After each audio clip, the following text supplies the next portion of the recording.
guys, Matt with Tips for Truckers here, and today this video is just a quick breakdown on all the basic components underneath the hood of a truck. Now this is a pack car engine. Every engine's going to be different, but each of these components pretty much look similar in all the engines, and I'll just show you what to look for so you can see if something's obviously missing or wrong, or what the function of each of these components are. So let's get right into it. Let's just start from this side of the engine. And obviously this is your engine oil dipstick. You pull it out, it'll tell you how high the engine oil is. And it's got little tick marks there, and you look to where, see, the oil creeps up all the way up there. You gotta wipe it off, but it's got little hash marks there, little X's there. And the top is when it's completely full, and when it gets all the way down to the bottom, it's about a gallon low. Now, most trucks have about 13, 15, somewhere around there, I believe, gallons of oil. So a gallon low isn't a big deal. Second one that you're going to want to check out is your fuel filter, or fuel filter housing. The fuel filter's inside of here. You need a special tool to take this off, but if you see it's leaking or something, or this one's starting to get dirty, if you don't have a fuel filter gauge, sometimes they'll have it on the fuel filter, and it'll measure the resistance to flow inside the filter, tell you if it's getting dirty. This one's starting to get dirty. You got to change these ones every 10,000 miles. Most of them are 20,000.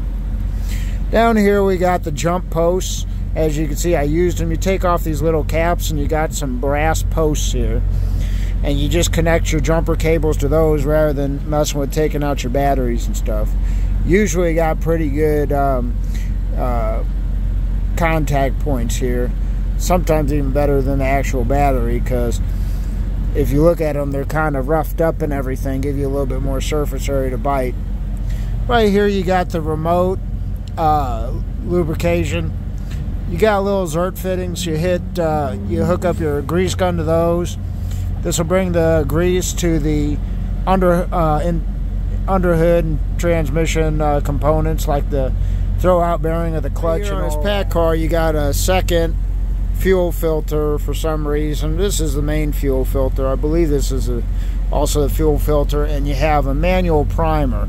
You unscrew this, and you can pump it up and down if you need to push that fuel into the engine, if you have air in it or something along those lines.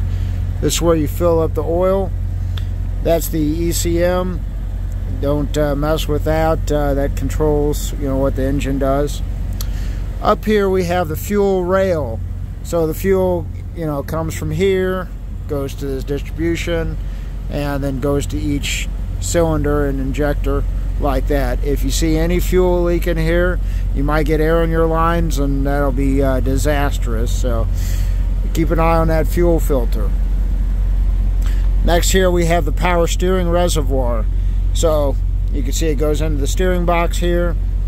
It has different lines for hot and cold. So when you're checking it when it's cold, make sure it's between here and there. Everyone's different, but you use power steering fluid. You can also use automatic transmission fluid. Over here we got the alternator. Just provides power to the battery and everything. Below you got the air conditioning compressor.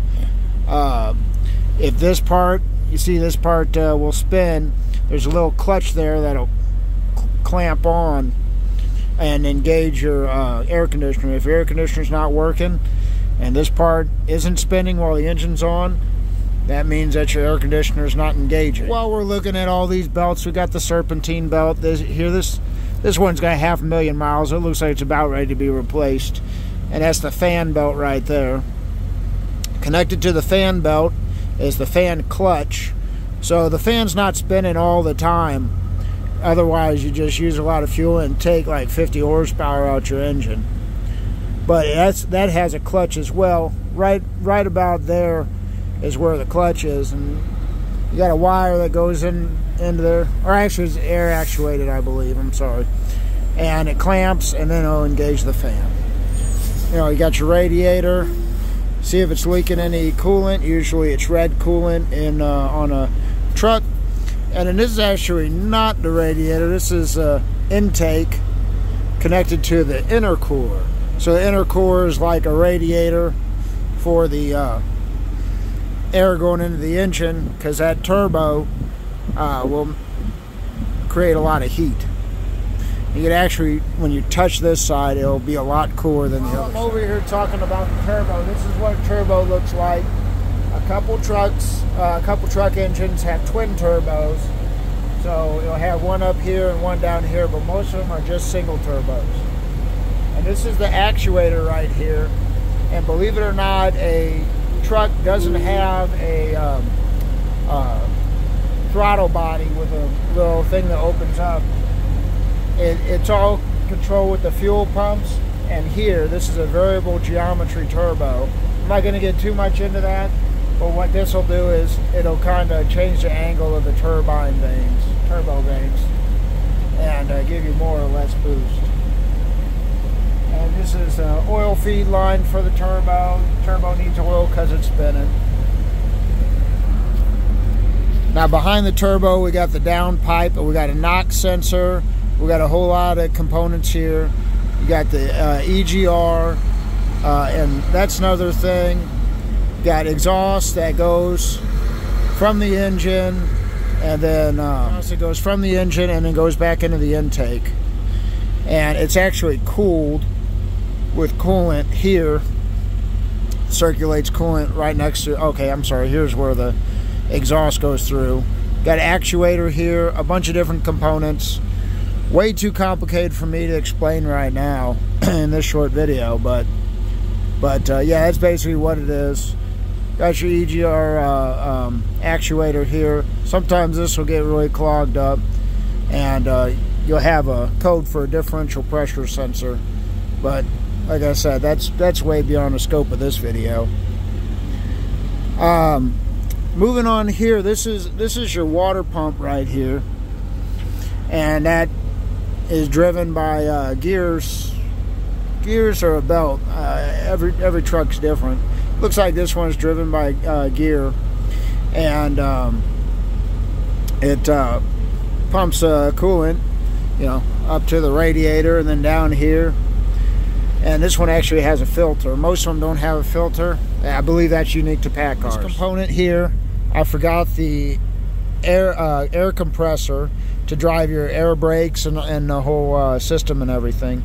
It's right here behind the engine on pack cars. It's water cooled on the head, so you got a coolant line going through it and everything. Cools it down because when it compresses the air, it creates a lot of heat. So it's on the back of the pack car engine, but most engines it's on the front. And like I said, that supplies air to your air tanks and everything. But yeah, it's basically everything that you need to know underneath the hood.